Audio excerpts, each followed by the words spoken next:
How to turn off auto enhance on photos. Hi everyone, I'm here to assist you today without any delay. Let's jump right in. First, open your camera app. In here, click on the three dots at the top right corner of your screen. After you click on three dots in here, click on the gear icon, which is the settings.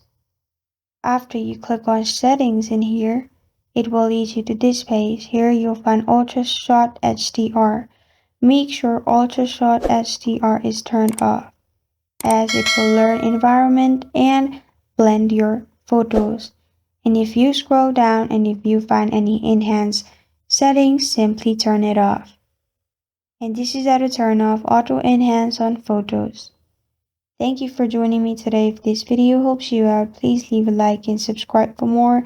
Got a question or want to suggest a topic, comment below. Thank you for watching.